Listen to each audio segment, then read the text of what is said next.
Hello friends, welcome back to my channel. ட்ராமாக்குள்ளே போகிறதுக்கு முன்னாடி மறக்காம இந்த வீடியோக்கு ஒரு லைக்கை போட்டுருங்க. வாங்க ட்ராமாக்குள்ளே போகலாம்.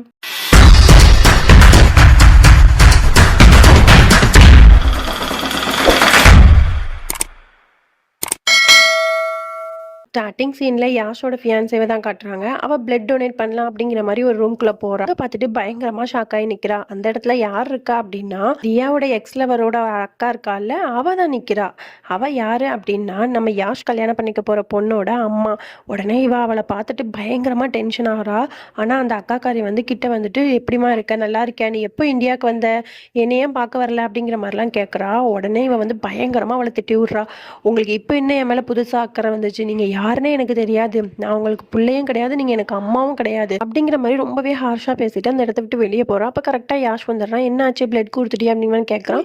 அவ எதுவுமே சொல்லாம அப்படியே கோவமாவே வெளியே வந்துடுறா. அதுக்கப்புறம் யாஷும் அந்த பொண்ணும் அவளோட வீட்டுக்கு போயிடுறாங்க. அங்க போயிட்டு அந்த பொண்ணு ரொம்ப பயங்கரமா அழுகுறா. உடனே யாஷ் என்னாச்சு அப்படிங்கிற மாதிரி கேட்கறான். உடனே அப்பதான் அந்த பொண்ணு அவங்க அம்மா பத்தி சொல்றா. இந்த மாதிரி எங்க அம்மா என்னோட 12 வயசுல என்னை விட்டுட்டு போயிட்டாங்க, அதனால எங்க அம்மாவை எனக்கு சுத்தமா பிடிக்காது, எங்க அம்மா என்னை விட்டு போன மாதிரி நீங்க எந்த சுச்சுவேஷன்ல என்னை விட்டு போக மாட்டீங்கல்ல அப்படிங்கிற மாதிரி சொல்லிட்டு அவனை ஹேக் பண்ணி ரொம்ப அழுதுட்டு இருக்கா. உடனே அவனும் நான் உன்னை விட்டு எப்பவும் போக மாட்டேன் அப்படிங்கிற மாதிரி ஆறுதல் சொல்லிட்டு இருக்கான். அதுக்கப்புறம் அப்படியே அத்தைக்காரி தான் காட்டுறாங்க. அத்தைக்காரி தியாவை கூப்பிட்டு, நம்ம ரதன் சிங்கோட அம்மா இருக்காங்களே, அவங்களோட ஜுவல்லரிஸ்லாம் எடுத்து காமிச்சு ஒவ்வொரு நகைக்கும் ஒவ்வொரு அர்த்தம் சொல்லிட்டு இருக்கா. அந்த மாதிரி இது ரொம்ப பாரம்பரியமான நகை, இதை நீ நாளைக்கு போட்டுட்டு நாளைக்கு நீ மகாராணியா பொறுப்பேற்கணும், அதுல உறுதிமொழிலாம் எடுத்து நீ அதுக்கு பொறுப்பேற்றுக்கணும், அந்த ஃபங்க்ஷன் தான் நாளைக்கு நடக்க போகுது, அதனால இந்த ஜுவல்லரிஸ் எல்லாத்தையும் உன்ட்ட ஒப்படைக்கிறேன் அப்படிங்கிற மாதிரி அவ சொல்லி கொடுத்துட்றா. உடனே தியாவுக்கு பயங்கரமா பதட்டமாகுது. உடனே ரதன் சிங் கிட்ட போயிட்டு, இந்த மாதிரி அத்தை இப்பெல்லாம் ஃபங்க்ஷன் நடக்க போகுதுன்னு சொல்றாங்க, எனக்கு என்ன பண்றதுன்னு தெரியல, ஏதாவது ஒரு ஐடியா சொல்லு அப்படிங்கிற மாதிரி சொன்னோன்னே அவன் கேஷுவலா, அதுக்கு என்ன, நகையெல்லாம் போட்டுக்கோ, அந்த ஃபங்க்ஷன் அட்டன் பண்ணி இதுல என்ன இருக்கு அப்படிங்கிற மாதிரி அவன் கேஷுவலா கேட்கறான். உடனே தியா சொல்றான், உனக்கு என்ன பைத்தியமா ரதன் சிங், நம்ம 2 பேரும் தான் பிரிய போறோம்ல, அப்ப எப்படி இது எனக்கு செட் ஆகும், என்னைய பொறுத்தளவுக்கு ஒருத்தவங்களுக்கு வாக்கு கொடுத்துட்டேன் அப்படின்னா அதை நிறைவேற்றியே ஆகணும், அதுதான் என்னோட பாலிசி, என்னாலலாம் இந்த ஃபங்க்ஷன்ல அட்டன் பண்ண முடியாது அப்படிங்கிற மாதிரி 2 பேரும் பேசிட்டு இருக்காங்க. அதுக்கப்புறம் தியா ரூம்ல உட்காந்து அவளோட ஜுவல்லரிஸ்லாம் கழட்டிட்டே அப்படி யோசிச்சுட்டு இருக்கா. அப்போ அந்த டைம்ல ரதன் சிங் தியா, என்னோட கண்ணத்துல இப்போ பிம்பிள் இருக்கு, இன்னும் 4 நாள்ல யாஷ்க்கு என்கேஜ்மெண்ட் ஆக போகுது, ஆனா அந்த பிம்பிள் இருக்கனால என் மூஞ்சே ரொம்ப அசிங்கமா தெரியும்ல அப்படிங்கிற மாதிரி அவன் சொல்லிட்டு இருக்கான். உடனே தியா ரதன் சிங், உனக்கு இப்போ இந்த ஒரு சின்ன பிம்பிள் தான் இப்போ கவலையா அப்படிங்கிற மாதிரி சொல்லிட்டு இருக்கா. அப்ப டக்குன்னு அவ கையில போட்டு பேங்கிள் கீழே விழுந்துருது டேபிளுக்கு அடியில. உடனே தியா எடுத்துட்டு இருக்கா. உடனே ரதன் சிங் நான் ஹெல்ப் பண்றேன் அப்படிங்கிற மாதிரி சொல்லிட்டு அவனும் எடுக்க ஹெல்ப் பண்ணிட்டு இருக்கான். அப்ப டக்குன்னு 2 பேருமே மோதிக்கிறாங்க. உடனே ரதன் சிங் சொல்றான், இப்படி நம்ம மோதிக்கிட்டோம் அப்படின்னா கொம்பு முளைக்குள்ள நம்ம இன்னொரு வாட்டி முட்டிக்கணும் அப்படிதானே அப்படிங்கிற மாதிரி சொல்லிட்டு 2 பேரும் அப்படியே முட்டிக்கிறாங்க. அதுக்கப்புறம் தியா சொல்றா, ரதன் சிங் ஃபர்ஸ்ட் ஒரு விளையாட்டுத்தனமா இருக்காம நாளைக்கு இந்த ஃபங்க்ஷன்ல இருந்து எப்படி தப்பிக்கலாம் அப்படின்னு ஏதாவது ஒரு ஐடியா சொல்லு, இல்லைன்னா நான் எல்லாரும் முன்னாடி நம்ம 2 பேரும் பிரிய போறதா நான் சொல்லிடுவேன் அப்படிங்கிற மாதிரி சொன்ன உடனே டக்குன்னு ரதன் சிங் அப்பெல்லாம் எதுவும் பண்ணிடாது அப்படிங்கிற மாதிரி டக்குன்னு காலிலே விழுந்துடுறான். உடனே அந்த டைம்ல பார்த்துட்டு கரெக்டா ஷாக்ஷேக்கா உள்ள ஏ ரதன் சிங், என்ன உன்னோட ஒய்ஃபோட காலிலே நீ விழுறியா அப்படிங்கிற மாதிரி அவ ஷாக் ஆகி பார்த்துட்டு இருக்கா.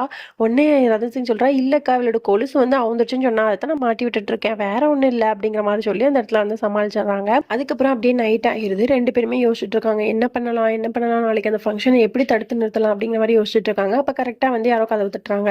உடனே ஓப்பன் பண்ணி பார்த்தா அத்தைக்காரி ஒரு டம்ளர் ஃபுல்லா குல்கந்து போட்ட ஒரு பால் கொண்டு வந்திருக்கேன், உங்களுக்கு குங்குமப்பூ போட்ட பால் தான் கொண்டு கொடுத்தோம், ஆனா அது ரொம்ப ஹீட்டு, அதனால அந்த குல்கந்த் போட்ட பாலை 2 பேரும் குடிங்க அப்படிங்கிற மாதிரி அத்தைக்காரி கொடுத்துட்டு போயிடுறா. அப்போ உடனே ரதன் சிங்க்கு ஒரு ஐடியா வந்துருது. உடனே தியா கிட்ட போய் சொல்றான், தியா எனக்கு சூப்பரான ஒரு ஐடியா வந்துருச்சு, அது என்ன அப்படின்னா, இந்த மாதிரி உனக்கு அலர்ஜி ஆயிடுச்சு, அதனால ஜுவல்லரிஸ்லாம் போட முடியாது, ஃபங்க்ஷனுக்கும் அட்டன் பண்ண முடியாது அப்படிங்கிற மாதிரி நம்ம சொல்லிடலாம், ஓகேவா அப்படிங்கிற மாதிரி ரதன் சிங் கேட்கறான்.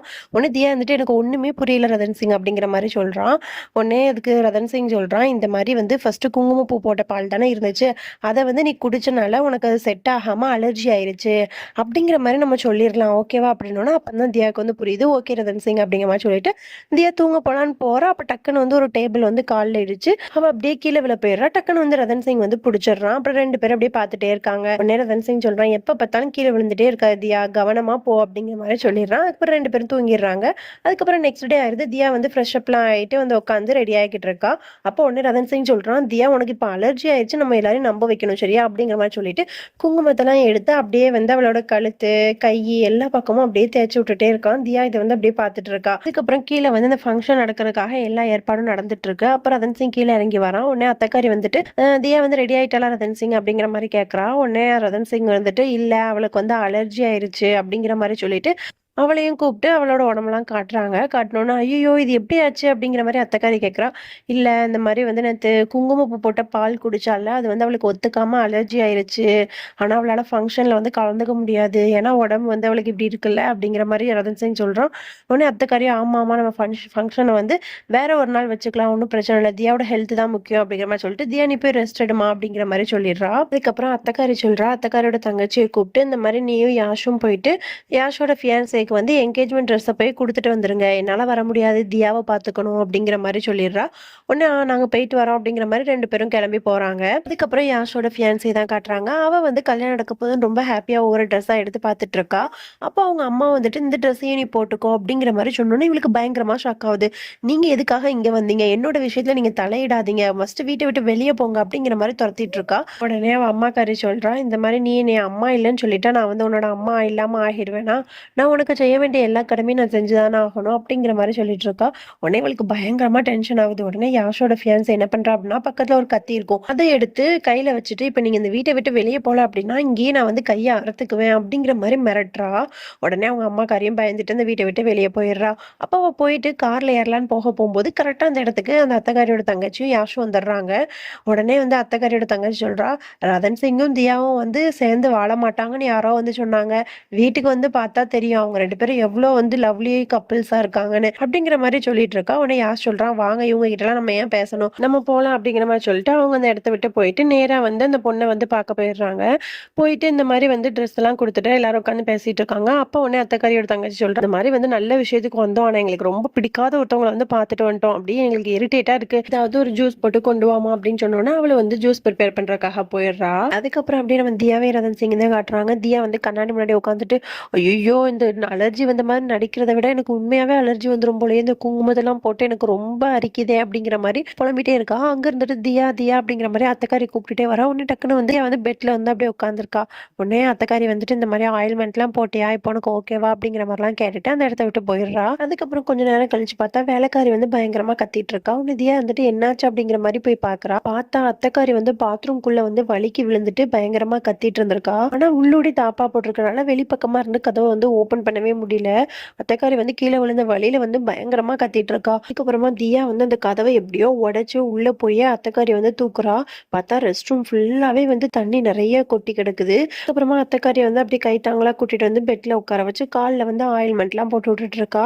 உடனே அத்தைக்காரி சொல்றா, "தியா நீ இல்லன்னா இன்னைக்கு வந்து என்ன ஆயிருப்பேன்னு தெரியாது. ரொம்ப தேங்க்ஸ்." அப்படிங்கிற மாரி சொல்லிட்டு அவ மேல ஃபுல்லா தண்ணியா இருக்கும் தியா மேல. உடனே ஒரு டவல் எடுத்து தியாவோட மேல ஃபுல்லா அப்படியே அந்த தண்ணிய வந்து தொடச்சு விட்டுட்டு இருக்கா அத்தைக்காரி.